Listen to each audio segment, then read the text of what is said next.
Thank you, ladies and gentlemen, for tuning in to another episode of Nerd Up. This week I got Dalton Anthony. Yo. Daisy Gray. Yes. Lindsay Wolfcong. Hello. And I'm your host, Jesse Kimball. It's sort of a morning show. Happy Easter to those that celebrate it. The studio is closed to the public, so we get to record at noon instead of like in the early morning. Mainly, nice. My mom has Easter dinner tonight. As in, she just said, "Hey, come to Perryville." So I was like, "All right, cool." Jesse, can we make this an afternoon show? Really like free food. That's pretty much how it went down. Yeah. But also, we're missing the more important holiday today. Happy birthday, Zane Laney. Happy birthday, Zane Laney. This is to say, Patreon, you subscribe to us and be that big of a fan, I will say your birthday is more important than an actual legitimate holiday. He's pretty much the only Patreon person I don't dislike most of the time. We have more than just our circle of friends. At a certain point, I am going to need you to actively stop crapping on the people who donate us money. Fair enough. All right, Ciro and Zane. Holy crap. Agreed. I'm gonna. It's not a funny bit. Like, I get you think it's funny, but stop. Because I know you and Austin Lane have your little. Oh, sorry, Johnny Underwood have your thing. There it is. Like, you and Johnny and Derek, but, like, it's not an inside joke for everybody. Right. Anyway, so on to the new stuff. We'll stop before we get too mad at Dalton and end up saying things that Spider-Man: Far From Home has moved up. Its release date is 3 days earlier now, so it's going to premiere on Tuesday, July 2nd. Because they don't want it to come out on the 4th. It was supposed to come out on the 5th, which, I mean, then would be a Friday, the 4th, obviously, then Thursday. So, yeah, I guess they wanted to have it out before the 4th so that people could go and see it on the 4th of July. But a Tuesday. Well, because I know, like, 4th of July is that's a really popular movie watching day, like it and Christmas. Is it? Yeah, weirdly popular movie. I know Christmas is and like those holidays, but like that's weird to me because I guess maybe because people are out of work. Well, because like Christmas and Thanksgiving, like you're done by like 4. Unless you work retail. Well, I'm not talking for employees. I'm talking like family stuff. Yeah. Like usually you're done, in the early evening, late afternoon. So yeah, you can go and see a movie. But like 4th of July. 4th of July, at least, and maybe it's just the way that my family and friends have always celebrated you just blow stuff up all day. That's it's an all day thing, and the major fireworks stuff doesn't start until like late. 8 or 9. Yeah. And for a lot of people, you swim, you barbecue. Yeah. Because that's how my family's always done it. Like you grill during the day, like.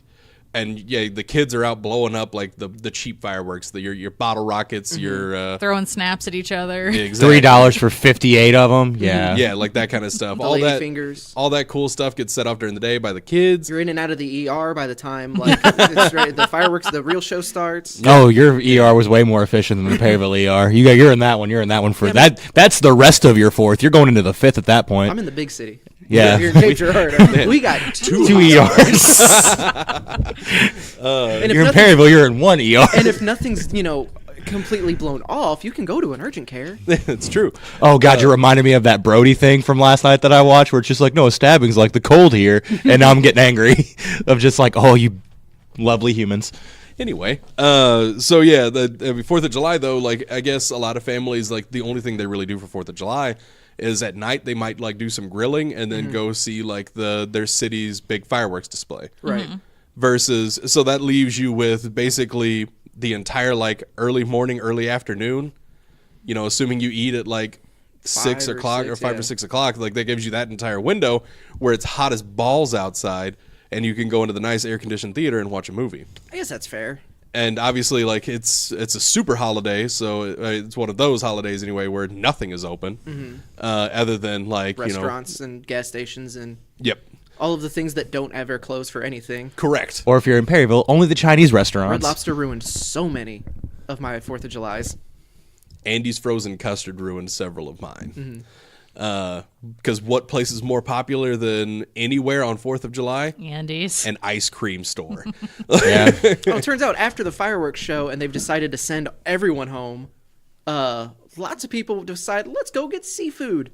Oh, jeez. Yeah, whenever they had, and before that though, so screwed.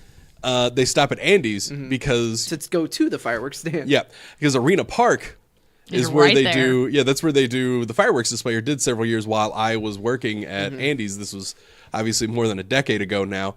But yeah, Andy's Roasted Custard was like they would be leaving the fireworks display. That was pretty much their concession stand. Exactly. Was Andy's. We had the last 4th of July I worked there. The line was wrapped so far around the building that it curved out off of the out of the parking lot and into that little street there. Yeah. See, holidays were always really horrible at Hastings, but it's because it's that movie rental thing. Oh, where yeah. it's the same premise of it being super big for movie theaters, where it's like, we have the whole family together. Let's get American Sniper. Like, because that was the one year, and I was super confused by it. But, yeah, I know. Independence Day is always sold out. Well, when you only have one copy of it, because it's 50 years old. Well, okay, like 20 years old. But, yeah, no, the only day, like, 4th of July always sucked. Easter was okay. But, like, Thanksgiving and Christmas Eve can go themselves. Yeah, fair so enough. hard. So yeah, July 2nd now. So you'll be able to see for those moviegoers that like to go on 4th of July. We can all go see it for $5. Get the whole family together. Oh, that's true. Yeah, that's what I'm saying. I wonder It's- if that's excluded. I have to feel- imagine it it was- will be. I feel like new releases are excluded. But they never Because release on because Tuesdays, well, though. That's the thing. Yeah. Because don't they also have the late night like showings are cheaper? Early morning. Early morning. It's only early if- morning? If you Yeah. go before Okay. 11. Yeah. Because I know like when they do the midnight showings, those are never cheaper than Nope. any like other showing. Any late night showing is. So I can't. I have normal to price. imagine that like it's an open like excluding opening movies like. Because it's, I mean, and it's one of those things. Like I don't think they've ever had that addendum attached to it because it's never happened before. Yeah, it's the Like, whole thing of like it's a Because Tuesday. I know you can go, like you can see the brand new movie. Like if it released on Friday, that following Tuesday it'll be $5. Yeah. Yeah. And you'll get the free popcorn and drink with it. Oh, Or well, same thing like that Sunday or whatever. If you go early in the morning, it's Although still. in Yeah. fairness, Monday I will likely be seeing it Monday For because if the- it launches Tuesday, they'll do their midnight release Monday. Fair enough. Quick. I didn't think you'd be a midnight release for this one. Oh no, not well. They don't do them at midnight anymore. Oh yeah, I guess They're- it is they're like like- 7 yeah, it'll be p.m. like or 7. something like that. Anyway, And I don't mind doing that at all. fair enough. All right, so yeah, Spider-Man coming out a few days early. Swamp Thing from the DC Universe's TV show they got coming up. Got done dirty. Yeah, production halted completely, and a reduced episode order for the show. So I don't know what happened. And again, this isn't 100% confirmed, but it's basically confirmed. You don't need any salt with this one. It's happening. We just don't know why. Yeah, because one of the several of the people on the show have since deleted their tweets, Yep. voicing their frustration with it. I'm wondering if it's the only thing that I can possibly think of is if it's like DC's looking at how much money Titans and Doom Patrol are making for them, and not seeing the kind of return that they're expecting. Because even though they're being like, people are loving them apparently. When it's a streaming service and you're not, paying per episode, like, okay, well, we're paying all of this money to make Swamp Thing, but if we're not going to if it's only going to make us what Doom Patrol and Titans made us, then no, cut our losses and just we'll put out what we have. They'll redo the ending because we're cutting like 3 episodes. Yeah. I mean, that definitely could be it. I'm not sure. I'm wondering if because obviously they've been taking steps to drastically improve the DC streaming service, and I'm wondering if it's just not as popular as they thought it was going to be. Yeah. Like, not as many people are jumping on the subscription, because, I mean, they've done a bunch of stuff to try and get more people interested in it. Yeah. And they haven't released the numbers, so I have no idea how successful it's been. I know there's account sharing is a thing, and I'm sure that's been a little bit of an issue for them. Yeah, that has to be biting into a revenue. But I mean, that's the same for Hulu and Netflix have been dealing with that for years. Yeah, but Hulu and Netflix have that wide appeal of They there's do. something for you there's something for everybody on both of those services. Whereas Right. DC is a very niche offering, and from what I've seen, like they don't really have anything that is must see. Like I would like to see Titans and Doom Patrol just because I've heard good things about it. I mean, Young Justice season 3, I'd argue is must see. But, yeah, but like that. But even that, like I'm just like I'll see it when I see it. Yeah, it's not like it also isn't a wide audience thing. Yeah, there's not a like- cultural like, oh, you have to see this, and Netflix and Hulu have that. Plus the whole like, even their comics offering is significantly worse than what Marvel offers. Yeah, I mean, it is better now. It's getting better, and even like them announcing like, oh, we're putting like everything. We're eventually like adding because like I think this week they added like 10,000 issues of stuff, which is insane. But when your backlog only or when your most recent stuff is a year versus Marvel's 6 months, like. Yeah, because I think we talked about that on the episode that you and Dalton were off of. So it was just me, Lindsay, and Mandy. I think that was that it was because I remember seeing, like, I don't know if I got emailed about it or I saw it on their Facebook page, but I think the original thing was like 20,000 comic books. And I was like, well, that's a lot. And then it went down to 10,000. I was like, that's still a substantial amount. Yeah. No, yeah, because they're continuously adding stuff, which is good. It's just they're not really, as much as I love DC, like, it's not a. Like Disney is going to blow it out of the water. Like if we see those numbers, just because it like DC isn't as culturally pervasive as we might think. I mean, no, like it's definitely not. It's just I don't know. Like I want to know what their numbers are. Like, and that absolutely could be the situation with Swamp Thing. Like it could also have just been problems on the set. Yeah, it could have been like disputes with like director and writer. Production issue, like you said, production issues are like I'm trying to think of the word, like the production company versus like the creative team too. Yeah.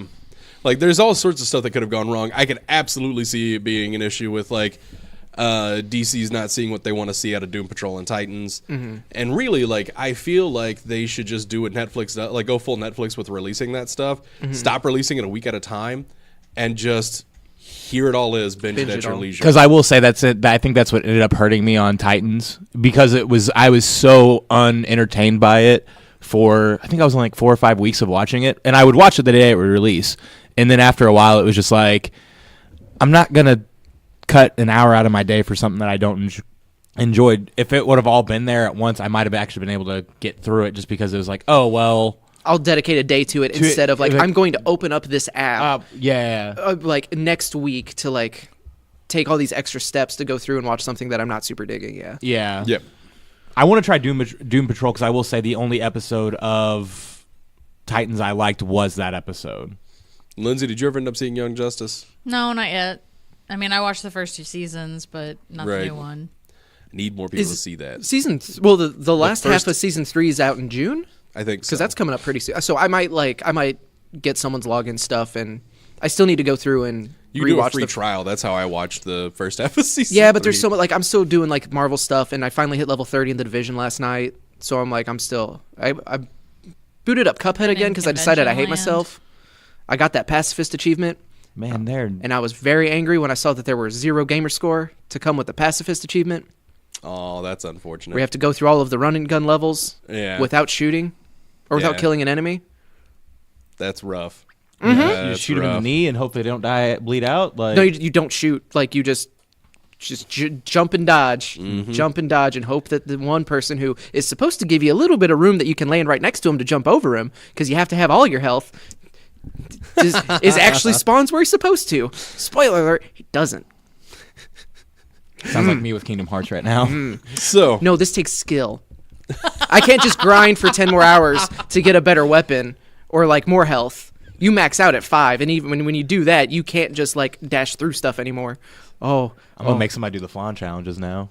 Skill. Little quick time events. No, sir, no. I'm gonna slap him. I'm gonna slap him so hard. Anyway, I mean, it would be better if you were just good at Kingdom Hearts, then we would probably not be. Y'all wonder. A lot of this stuff. Okay, yeah. No, I won't be the one getting angry today. It's fine. Cool. So another DC news, though, it's a little bit of a spoiler on like where this news leaked from, but an actress from Shazam signed a 5-year deal with WB, or a 5-movie deal rather with WB. So we might need to go to the door. So I don't know if we've got. If those are all Shazam movies or if, I'm sure some of it's going to be Justice League stuff. But either way, we've got at least 5 more movies coming featuring this character.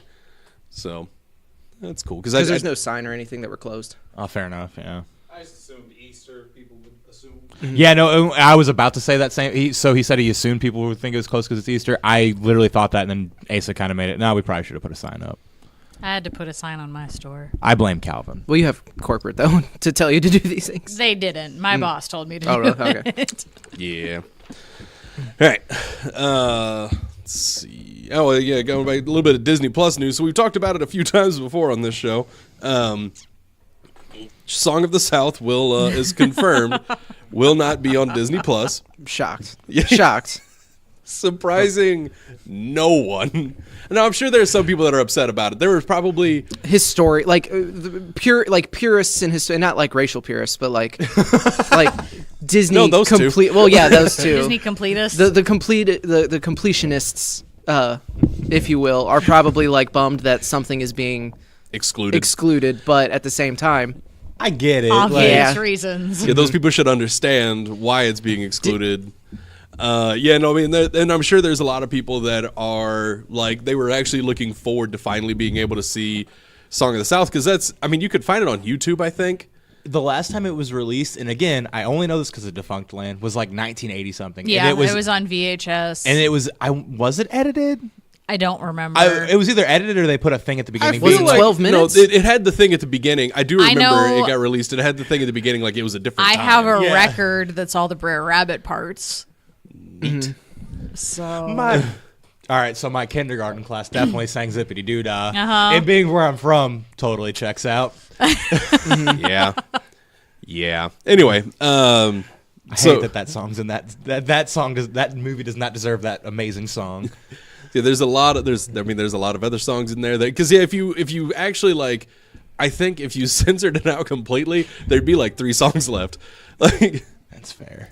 Now I'm about to do a lot of Googling of Song of I the know, South. right? Yeah. This I Yeah, like 'cause- My Laughing Place would probably still be in there. Zippity Doo Dah. Song of 1946 Those are film. the only ones I Jesus. remember. yeah. somewhat related, but not really. Did you see the thread on Reddit a while back that was photos of Walt Disney in Disney World?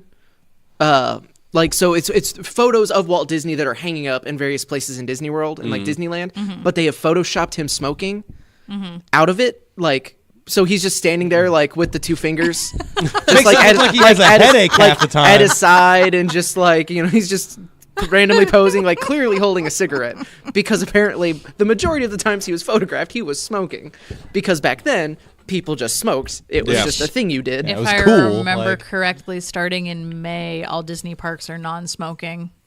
That's That solid. they won't even have like little smoking smoking areas. area. There's an area outside the entrance of the park that they will have, and that is it. the frozen corpse of Disney is rolling over in his grave right now. No, his head is fine. If family vacation wasn't tense enough, Dad's not able to smoke in between rides. Oh God!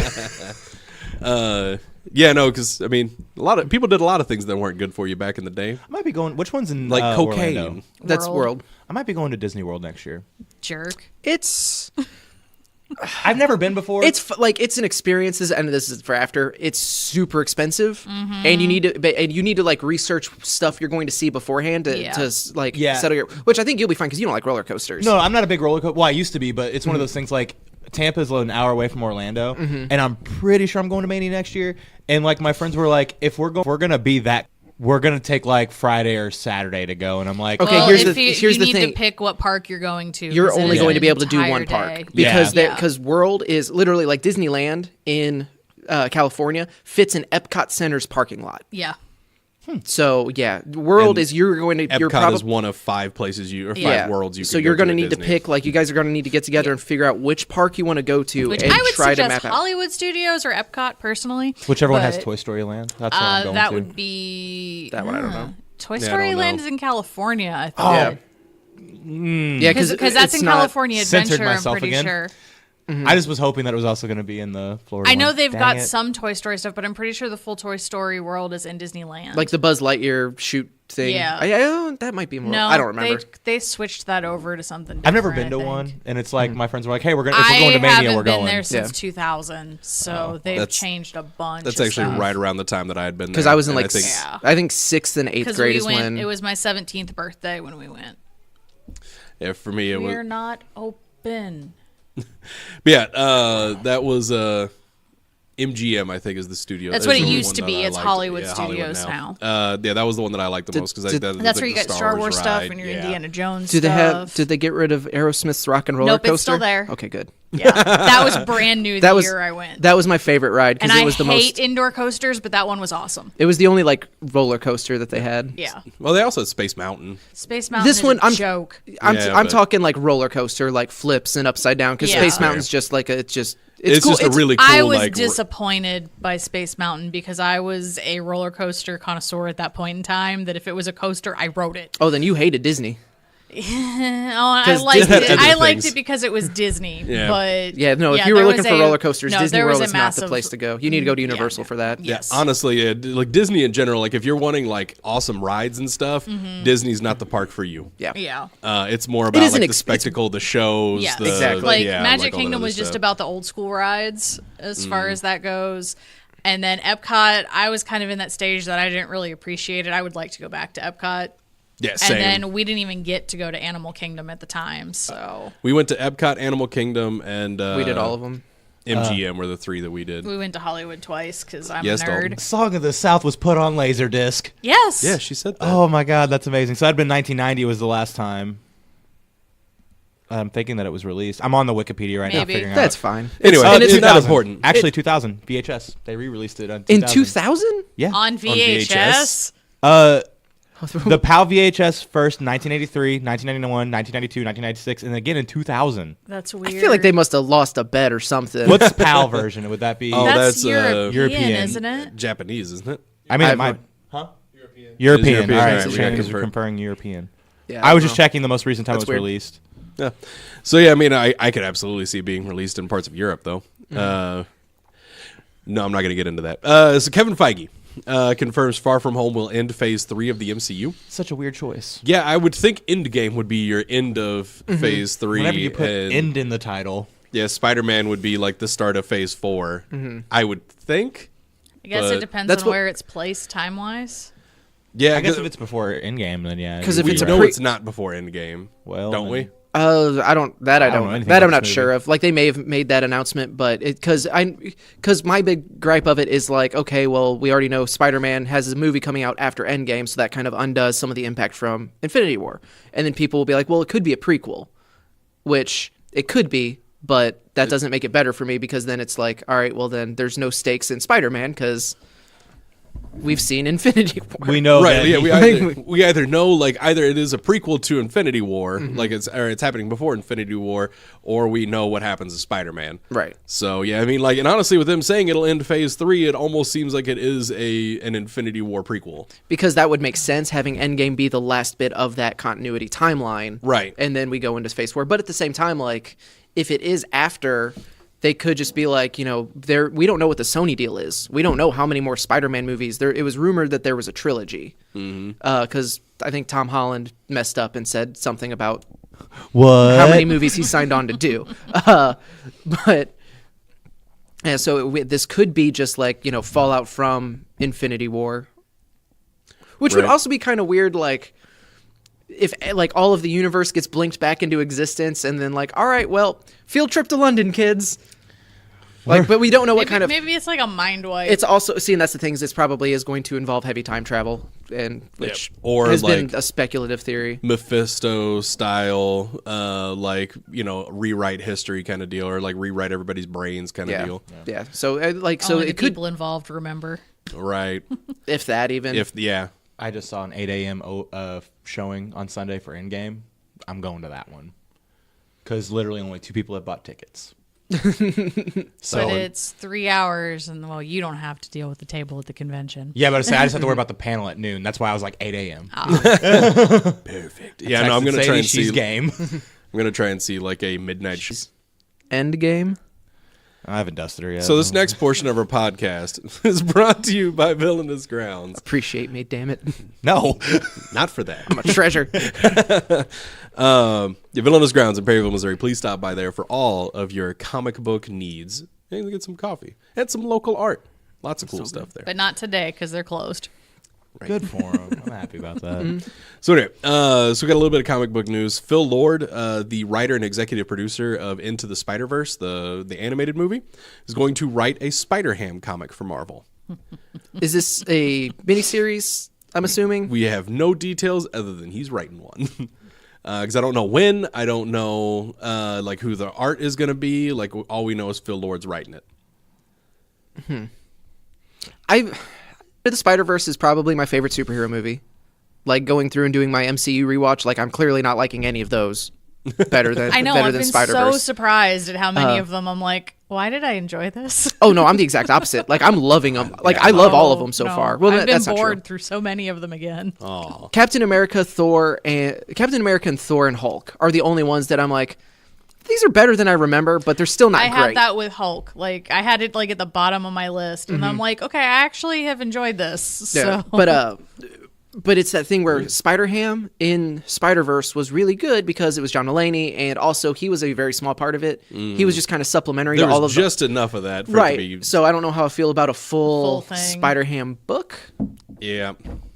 And I mean, Spider-Ham has been in other, like he's Yeah, played he's a not role like in a- other stuff, like, but yeah, no, he's not exclusive to, like, I'm not saying you thought that he was exclusive Right. to Spider-Verse, but yeah, he's had other, like, bit roles and stuff, like, But that's here how and he there. works. Like even the Spider-Verse book that he was in, Yeah. like the main Spider-Verse story, Time Vampires or whatever they were. Yep. In both of them, yeah. And then he also played a little bit in the Spider-Gwen comic, which, like, especially during their crossover of Miles, because there was a Spider-Gwen Miles crossover. And yeah, Spider-Ham played a role in that.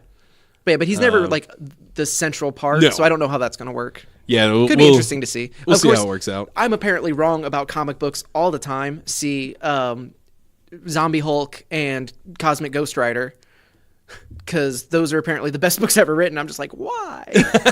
Which, to be fair, I haven't read the More of Cosmic Ghost Rider or more of I haven't read any of the Hulk one. Which I'm totally blanking on what it's called. Immortal Hulk. Immortal Hulk, yeah. I read the first issue, actually really good. Like, Just as reading the like thing that Marvel put out of like the premise of it and just being like, yeah, yes, that is a story that a paragraph like elevator pitch does not lend itself to. No. Like, but once you have more context and you see everything, I'm sure it's great. it's one of those things like And Alex Ross has been doing the covers, and those look phenomenal so good. because it's Alex Ross. Yeah, no, that's one of those things. Like Marvel in general is probably the worst about it. Like you read out a Marvel plot line or like a synopsis to like any of the stuff that I've actively enjoyed, and it sounds bonky, dumb. Why would anybody ever think to do this?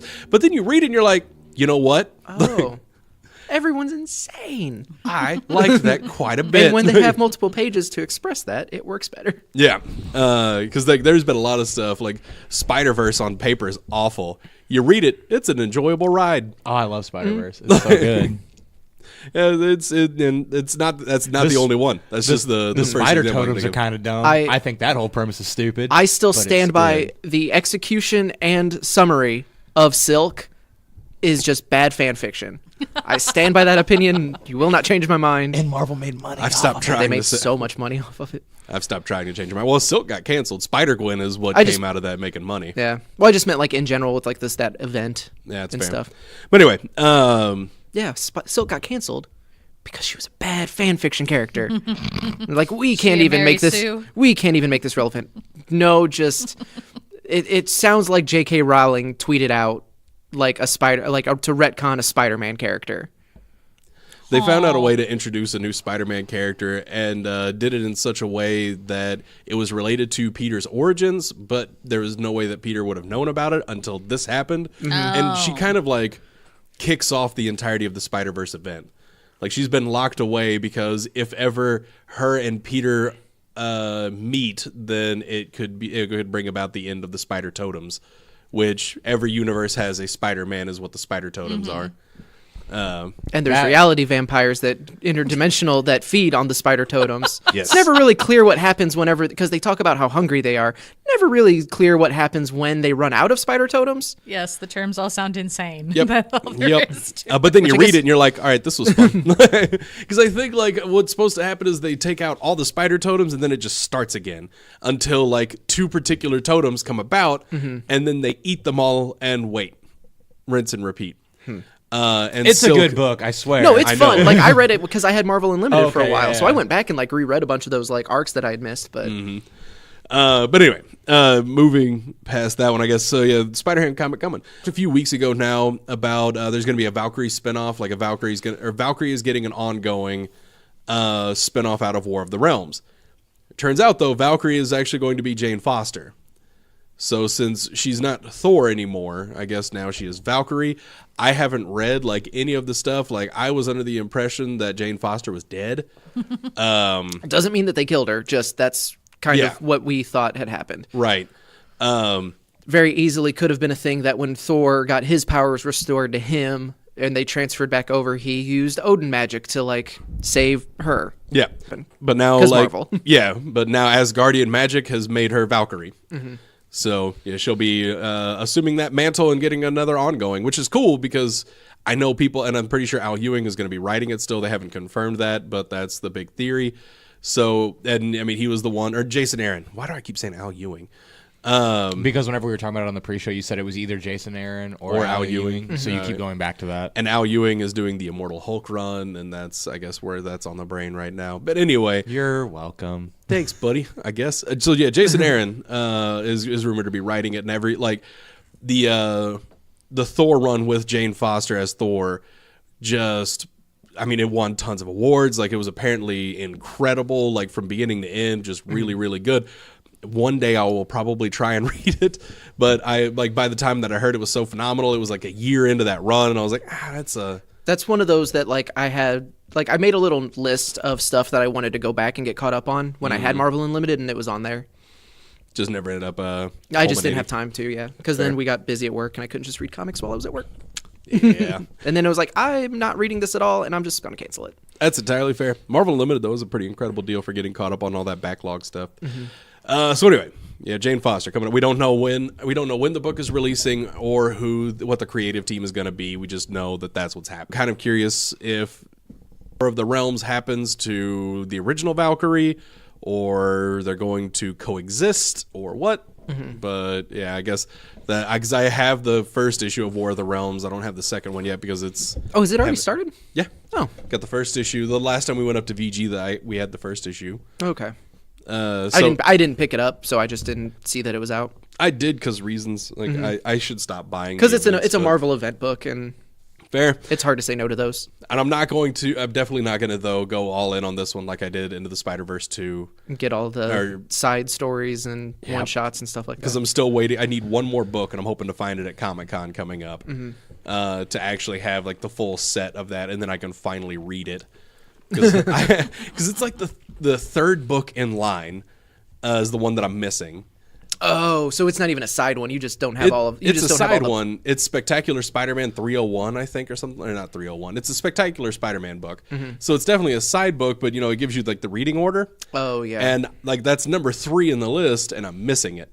Okay. And I want it. I won't read it all. Anyway. This next portion of our podcast brought to you by our friends Josh and Alan of Press Start to Join. You can find all of their podcasts as well as their social media links at ps2jshow.com. Last Wednesday of every month, they do a History of Gaming episode. I have the exclusive sneak peek of what that's going to be this month. They're going to do it on Dota, Defense of the Ancients, which is the game that birthed, it was a Warcraft 3 mod that birthed League of Legends. Kind of kickstarted the whole MOBA craze that was around 5-6 years ago.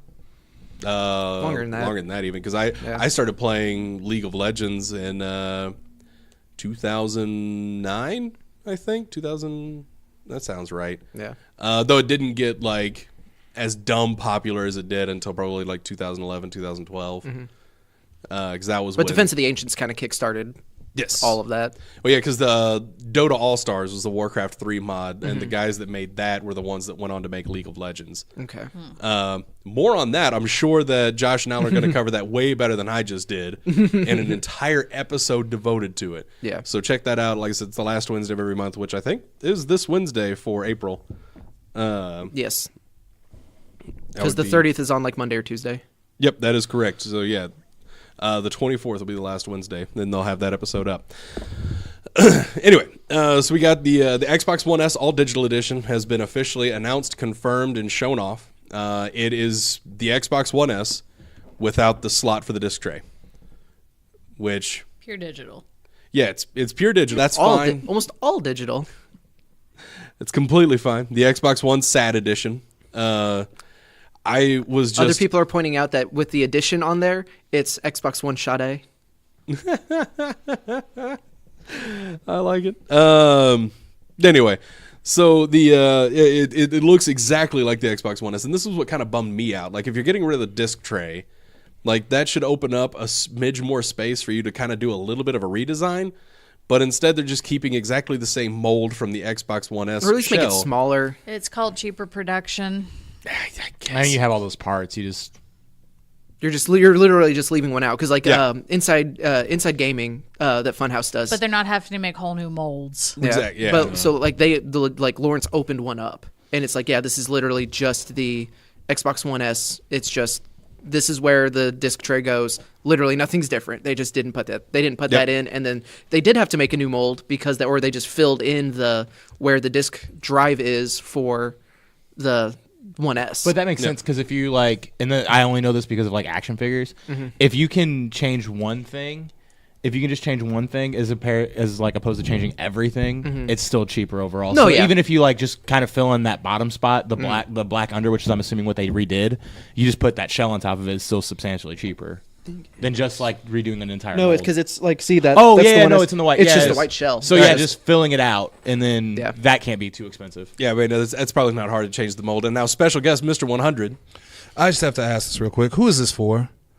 Why do you build this? It's the exact same as a regular one, same size, same hard drive space. There's nothing different. It's 1 terabyte. It is one. So it's a bigger. It's hard 1 drive. terabyte. Which you need, but you're gonna have to get another hard drive for it regardless, especially if you're downloading everything and you're not installing anything from disk. It's exactly the same space requirements. yeah. Which Xbox takes doesn't up way too much. Xbox doesn't. When you buy an Xbox game, it's literally you're just buying the license to play it because Yeah, you you have install to like a download computer. everything. Yeah, we found that out with Call of Duty. Yeah, because some games will have like a lot of the information on disk where you can play it on just with the disk, but you still have to install the entire thing. And yeah, sometimes, especially if it's an online only game, like sometimes that disk is just the license file. But this seems like such an incredible price point for an all digital system when you can just get a regular Xbox One S, buy a secondary hard drive to go with it, and you're gonna have a much better time. I also think the price is too much. It is. Yeah, It 'cause, is way too we much. haven't- That's my only real gotten beef with there. it. I just wanted to jump that in and was the just point argument. that out. Yeah, That because was the the price argument we had in is ours. it's $50 below MSRP of the regular Xbox One S. Yep. So it's gonna be $250 at MSRP. Right now, you can buy 500 gig. Or no, you could buy 1 terabyte systems for $209.99 on sale from places. Like that's just like how cheap it's been. So like I have to wonder like whenever they get the SAT edition, if it's going to be like if they're gonna up the prices of their 1 terabytes, or if they're going to go $50 below that.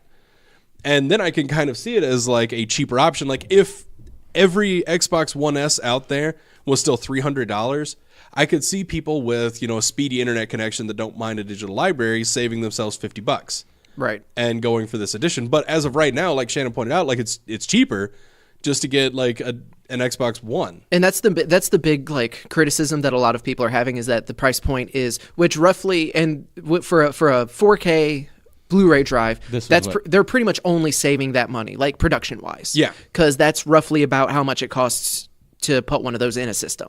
So they're like the price point is a big miss. Like a lot of people were expecting this to be like A $200 or $150. Yeah. Like which would have been amazing because that would then be for families who have not been able to go into the next this current generation of consoles. Yep. Like you can put something in like super cheap and then it comes with 3 games which are kind of funny because those are all games you can get on Game Pass, I'm pretty sure.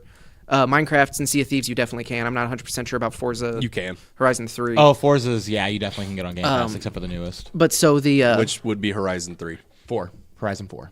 Really? They're up to Horizon 4? Yeah, because I had it for a while. Yeah. That's the only reason I'm willing to argue that point. No, that's fair. 'Cause I just think didn't that's- but I realize think that 3 4 is has the- even been released. I think 3 is the one that comes with it. I'm not 100% sure. But so it's kind of a miss and they're kind of taking it on the chin. It is a good idea, I think. It's just the price point is what is undoing all of that, all of the ideas that they're wanting to go for. Because they could have released this system at $200 and it would sell really well. I think because it's a 1 terabyte system. If you've got a good internet connection, a lot of those games like I said a minute ago, a lot of those games are, especially if they're online only.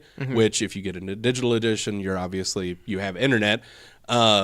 Call of Duty, like Dalton said, Black Ops, we basically had the license file on disc. It's like 60 megabytes installed off disk, and then the rest of it you had to download the whole thing. Forza Horizon 4 available on Game Pass.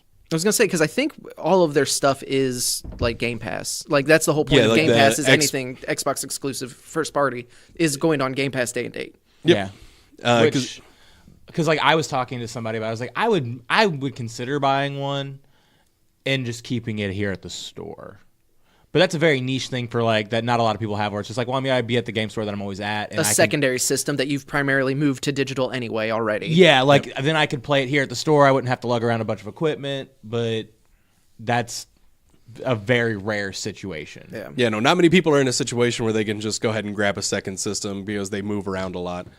Mr. 100 again. Also, I think a point that we forget sometimes is it completely eliminates your right to the games that you own. Because you cannot do anything with them when you buy digitally. It's going to hurt the used market. It's going to hurt the secondhand market, game stores like ours.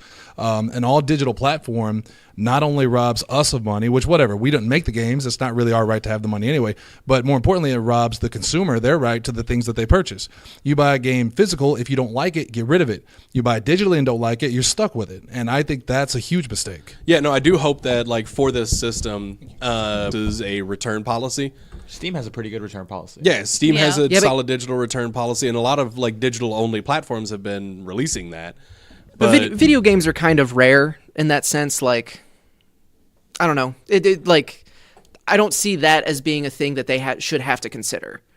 Because every sale that we make here or GameStop sells used, none of the producers, developers, game makers see a penny of that. Right. So, like, I get them not having to, like, is it, like, kind of a thing that it's just...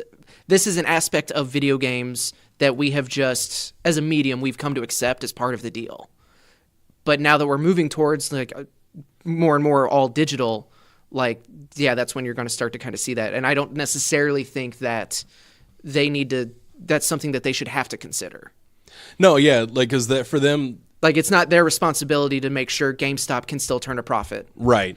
And yeah, that's exactly correct. Like, it does hurt the consumer a little bit in that, yeah, if you buy the game and it's terrible, then you can't, sell the game to somebody else. You're stuck Which a lot of places have refund policies for games that are bad or games that are broken. Right. But like, I don't think I'm going to use this anymore. I'm going to go sell it. Like, they shouldn't have to bear that burden of, oh, well, you've gotten your $60 of entertainment out of it. You're not really entitled to being able to... Because I know, like, even Steam, I remember I bought, like, as long as you don't put, like, too much time into it, because obviously they could track that. Yeah. I bought, what was that game that everybody was freaking out about? Like, it was really, like, D&D similar. Sacred Origin, something like that. Over my head right now. I was playing it briefly with, like, Shannon and Bob, and the game was kind of fun, but then I found out, like, your characters are session exclusive, so you can't play, like... You can't just make a character and play it in several games. You make a character for a session. Yep. And yeah, I wasn't having much fun with it. Like, I mean, Bob and Shannon have very different schedules than I do. They frequently start playing at 11 p.m. or later, and I can't do that like with my job. So I ended up, like, they let me return it. Like, and I got a full refund on the game. It's store credit. But like I would put that towards I would put that towards another game anyway. You were gonna pay for because like I think there was one time, and this was PlayStation. I've never had to deal with Xbox's return policy on digital games. I don't know if they have one at all. Well, I know PlayStation does because I accidentally bought a PS3 game on my phone because I was like, oh, it's a Final Fantasy game I haven't played before. Let me buy that, and it was like $10, and I realized that I couldn't play on my PS4 because it was PS3. Also, super important to note, I was very new at the PS, so I didn't know that was a thing. And this was before any backwards compatibility, but I had to get a hold of like Sony, like their chat thing, and they were like, "Oh yeah, no problem." Like they were super cool about it. I've returned games through Steam that I like thought it was going to be one game and it ended up being another. Not that like I just buy a bunch of games. Like I thought it was going to be a better game or a game that I was expecting more, and they were super cool with it. But I do think PlayStation and Xbox have the same deal where like if you buy the game and you play it, that's it. Like sometimes they will offer refunds. Any game may be refunded in the first 14 days with less than 2 hours played. Okay, for Xbox and PlayStation. That's Xbox One because I knew Xbox had to have something. So I mean that's cool. Like if you play it and it's terrible and you're like, oh, never mind. Like Yeah, if you play an hour, you put an hour into it and you're like, I'm not gonna play any more of this game. Yeah. Then you can get your money back. But I think there's a very big difference between this game is broken, this game just flat out sucks, and okay, yeah, I'm probably not gonna go back to Call of Duty. Right. So give me money back, Xbox. Yeah, no, they absolutely shouldn't be. But then, like Xbox doesn't care about that, and I completely agree with that. But it is a bummer for the consumer. Oh yeah, no, it's a bummer. Like, don't get me wrong. Like, I'm not happy about it. No, yeah, but that's like, what it's a thing that we kind of have to just check our entitlement of how we think the world should work, because it's just like it doesn't necessarily. But go either like that. way, As much as I would love it to, because like I'm someone who I trade in games all the time for stuff like okay, yeah, I'm never going back to this, so I'll trade stuff in here, go to GameStop or whatever, and like because it's a service I use. It's just not. It's one that I am aware that we are very fortunate that the market has allowed us to do this so far. And I don't think that we're going to be switching to all digital anytime soon. No, the internet infrastructure is not there. No. Oh, I mean, even outside of that, like people just the internet's fine. Like other than people that are in areas where it's That's what I mean. That's what I mean by like the infrastructure. Okay. It's not. It's not like their platform. That's the problem. Like there's internet's not everywhere. Yeah, it no, it's be. just like if Xbox were to come out and say like, okay, next generation Xbox is entirely digital. Oh boy, would PS5 kill? PS5 would murder because they have confirmed that it's going to be physical based. Yeah. So I mean, there's a lot of people that just can't do digital content, like all digital systems, and there's a lot of people that just don't want to. They want to keep their physical for whatever reason. They've got they want to resell their games, or they want to have access to the games. So a lot of games won't let you play offline anyway. Regardless, I think that's far away, and this is an option for people that don't really care that it's digital only, because PC gaming has been that way for a while. You buy a PC game and that's your game now. Mm-hmm. Yeah. That can go to no one else. It's just one of those things. Like I personally like having an actual disc. I don't know why that is. Like because I have some like digital games, but I don't think there's ever like a new release. There's a collector mentality there. Yeah, too. because and I think I that's have what my physical little copies brain of is. almost all my Pokemon games, with a few exceptions. Yeah, I'll never buy it's collector mentality. I've never bought a $60 game on the digital platform ever. It's always been something on sale or yeah. It's one of those like if I'm buying a $60 game, I want something, not just I have the right to something play it on my tangible system. which and Shannon brings up a really good point too of just like how these digital licensing go, because like there's games even just a few weeks ago that are being like I don't remember they're delisted versus just so you can't buy it again after a certain date.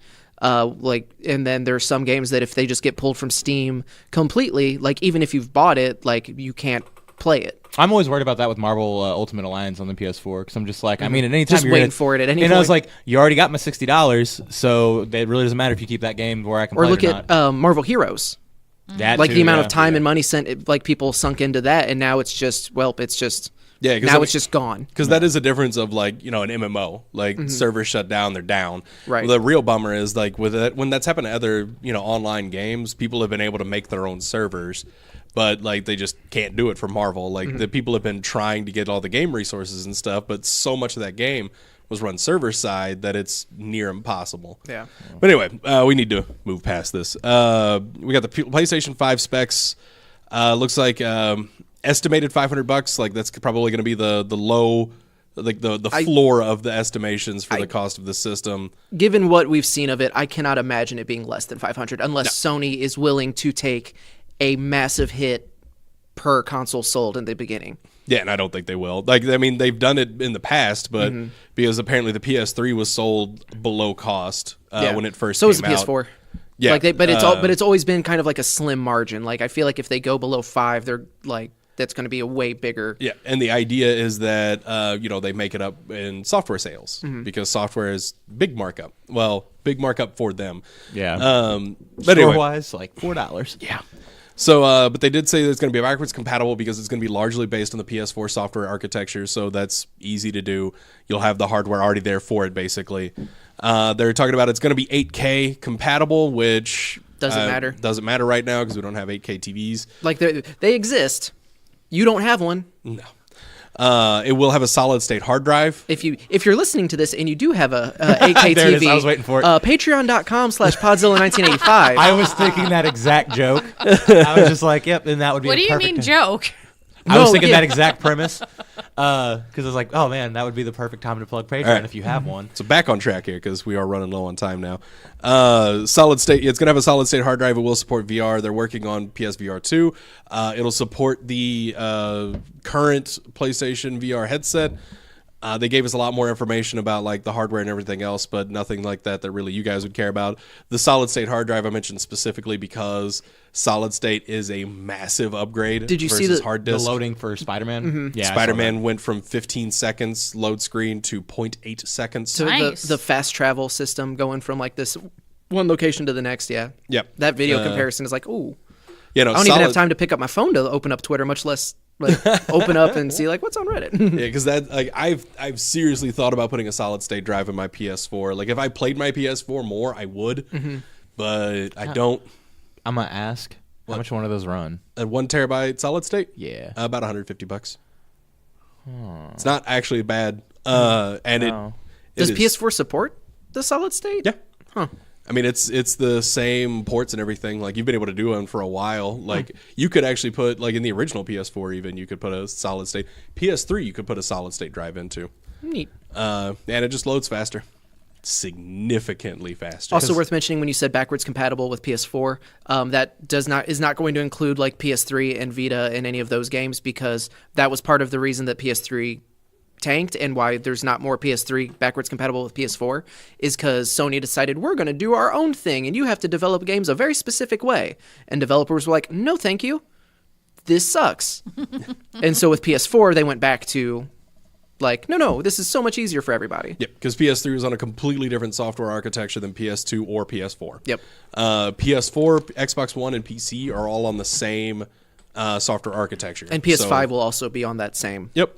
And it makes way more sense to do it that way. Yep. The Wii U had a similar problem. Not only did they have a different software architecture, They had a different controller. they also had a different disc. Like it was a Blu-ray disc, but the format disc was weird. It was different. Anyway, like they actually had to produce their own. It was technically Blu-ray, just slightly different. Different enough that Different enough that it was trouble for third-party supporters or third-party publishers. But anyway, let's see. Cuphead 1.2 updates out. You can play as Mugman now. They added some more cutscenes and some other animation. it's a free update and it's on Switch and Xbox. Yes. We also got an official release date for Marvel Ultimate Alliance 3. It's coming out July 19th for the Nintendo Switch exclusively. Definitely grabbing that. Super excited about that. Oh, please don't drop the ball. Smash Ultimate 3.0 was released, so we got the new character. The big thing that this is newsworthy, they added the stage builder we talked about last week that leaked, but then they unveiled the stage builder. It's really cool. You can draw your own platforms. And you can do so much more with it. Like someone did a functioning Tetris level.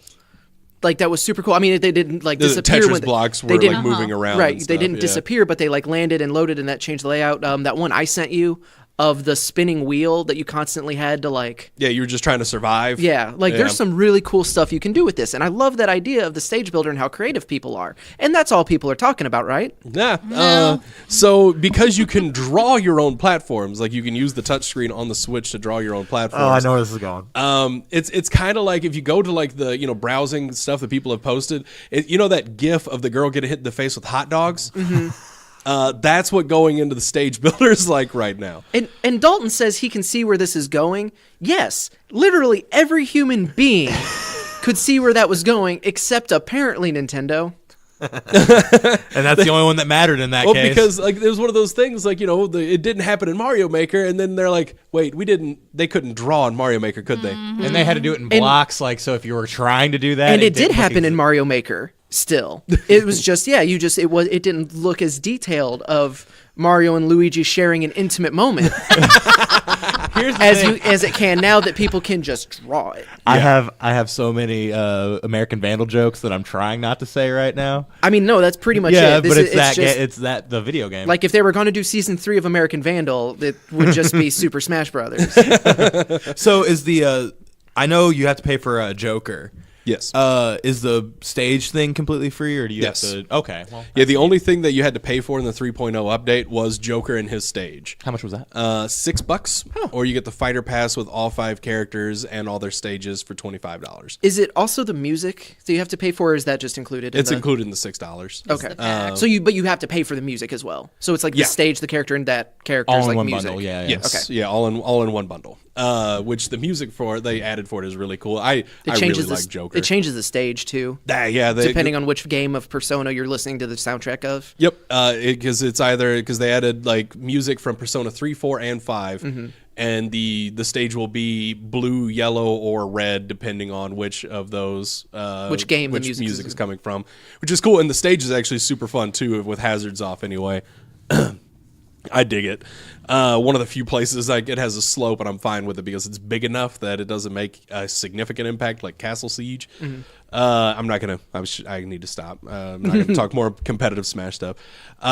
Gears 5 multiplayer has been revealed, or is going to be revealed in June. We don't really have much information other than that. GameStop is introduced the Guaranteed to Love It program, or introducing. And this is probably the last thing I want to talk about real quick before Ace's Mortal Kombat Minute. 48 hours after release of a game, and that's important. Not after you buy it. Of release. 48 hours after the game released, you can bring it back to GameStop and get $59.99 in store credit. Also worth mentioning that it's only for Days Gone so far. Yeah, this Days is Gone- not every video game that is released. It is only for specific titles that are essentially pretty much guaranteed to just be good. And if the game and if it goes well, then I'm sure that they're gonna branch it out. But yeah, that's one important thing that a lot of people are misreading on this. If you pre-order the game and pick it up on release day, you have 48 hours from that point. So if it releases on Tuesday, you can bring it back. I think Thursday would be the last day to bring it back Within and store get- hours, because GameStops aren't 24 hours. Right. So yeah, Dangerous. and it very well could be that if it releases on Tuesday, then it would have to be Thursday would be your Thursday last at day. close, yeah. Yeah, Thursday at close would be your last day to grab this. That means if you pick it up Thursday at open, you have till Thursday at close. If you pick it up Friday at open, you are not eligible for this deal. Yeah. Nope. That's super important to note. Like, I know everybody sees that and like, oh, I'm going to con the crap out of GameStop, and that's not how it's going to work. Or, I like- mean, you can, but not Because in I don't the know, ways you're thinking. I don't know what their return policy is on used games, but you can't pick up Days Gone, be like, all right, I got to get it back, but then 48 hours. All right, I got my full thing. Now I'm going to buy a new game, get that for 48 hours. Nope. These are very, very specific rules here, and also firsthand, like if you do start to try to cheese the system using whatever the return policy is on used titles, the store can just flat out say no. Yeah, the return policy does explicitly state that store associates reserve the right to refuse any refund. And we had to use that pretty frequently because the used return policy, pretty generous. 7 days, bring it back for a full refund. And a lot of people would abuse that. They would come back in, they would try to get, they would just return it, get another game, or Use it as a rental service. yeah, they would basically use GameStop as a free rental, like as a deposit-based rental service. So we had a lot of people that would do that. They would come in, they would just buy stuff, come back, return it, get something else, and keep doing that. And we got to a point where it's like, all right, you're not allowed to return this anymore. What? And they would just get really confused. But wait, your policy, yeah, it also says that I have the right to refuse any refund. And when I can look back on your account and see that you have bought and returned 6 games over the last 6 weeks, you have your account money, but just know whatever you purchase it on, you're stuck with. Yep. So yeah, like Hope it works. It is a cool feature because if you get a game that's a true stinker, if you buy it on release day, you're super excited about it. You can bring it back in 48 hours. So all those people that bought Duke Nukem Forever, for example, at release. See, but I feel like Why? that's one of those games that's not going to be part of the program. Yeah, no, it's, Like this is one where it's like, oh, you're going to be looking at like this. Days Gone is a Sony first party exclusive. yeah. I will be stunned if this averages below an 8.5. Yeah.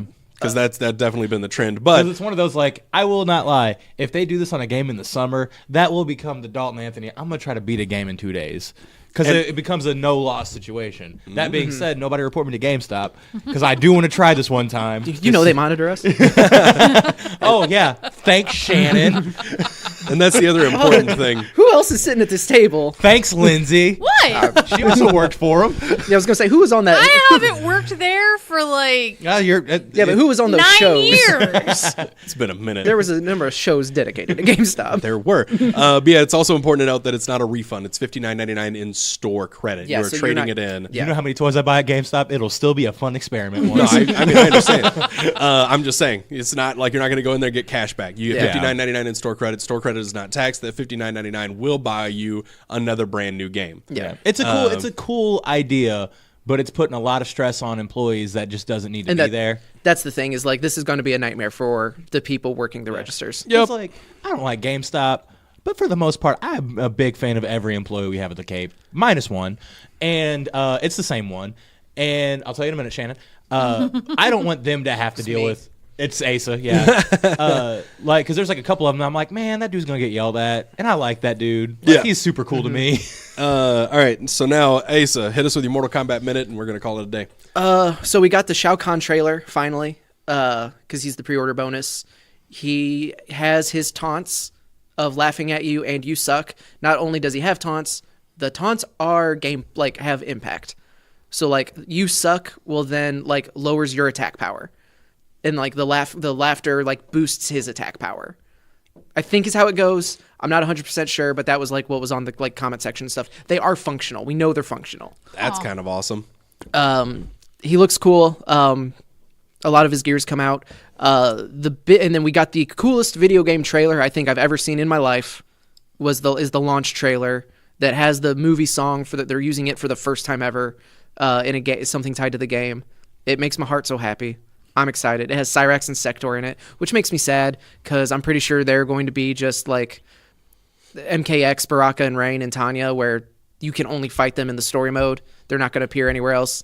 Tanya eventually became DLC, but I would be very surprised if you had to pay for Triborg or like the robots in 2 games in a row. Yeah. And then the only other thing for Mortal Kombat that's relevant is how the community is now cannibalizing itself, because they are setting their own expectations. They are deciding to twist words and statements from interviews to fit a narrative that they want to be true. Then when it turns out that it's clearly not true, they're getting very mad. And it's your own fault for choosing to think that someone may be misspeaking in one thing you're taking as gospel.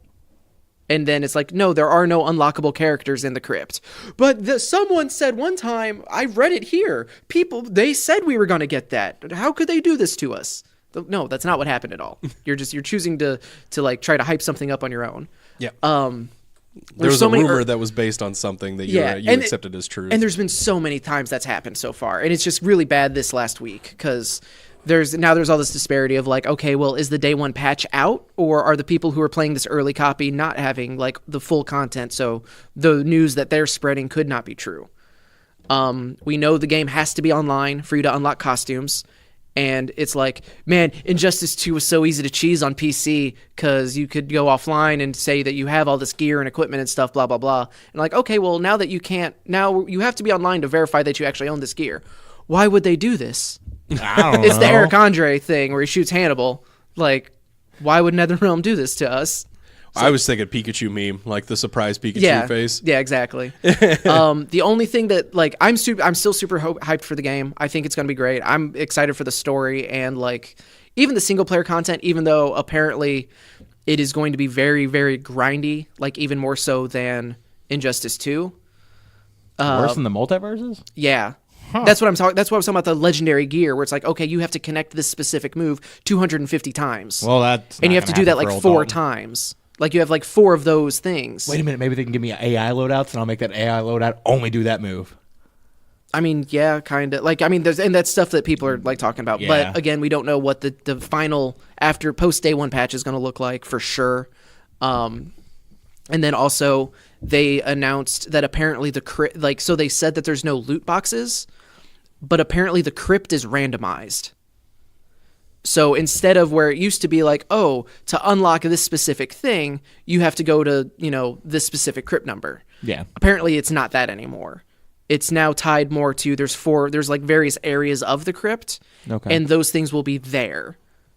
instead of going to a specific numbered loadout. But so, if you're there, it's still a completely random chance that you're going to get that or a bunch of or other something things. else, yeah. Or something else that's Which- tied to that area. That sounds like a loot box to me.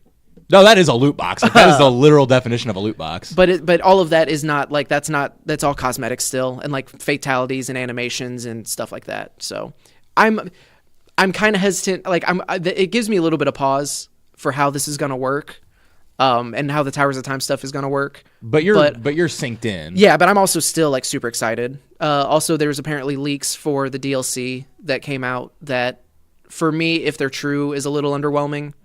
But I still have the premium edition, so I'm still gonna get them, and I'm still out to see how it works. Because like this, hearing you talk about it today turned it from I'm buying it on Tuesday to I'm gonna wait until about. I would wait for the next reviews week. or like wait for me to talk about. I'm gonna wait for about a week, maybe. I may still get it on Tuesday because I really want to play this game, but because after hearing you talk about it, I may, and I'm not getting the premium edition. Like I'm just gonna get base game, and then if I enjoy it, I will just pay for the season pass later. Yeah, which you can do. Because like I will probably like if we decide, because like I know we talked about not doing shows next week for con and prep for the con and super show and stuff.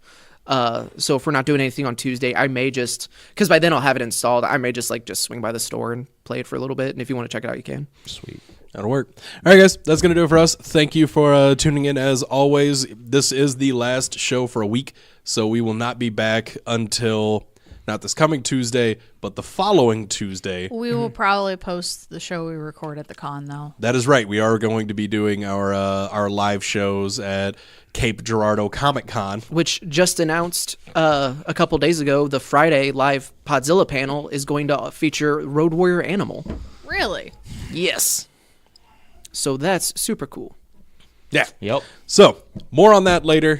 For now, though, this is going to be the last show. We're not going to have Nerd Up next week, basically, or Mr. 100, PWU, etc. It's going to be the couple special shows. That'll give us so much time for everybody to watch Endgame, and then we can do a review show. No, it won't, because Endgame comes out on Thursday. Yeah.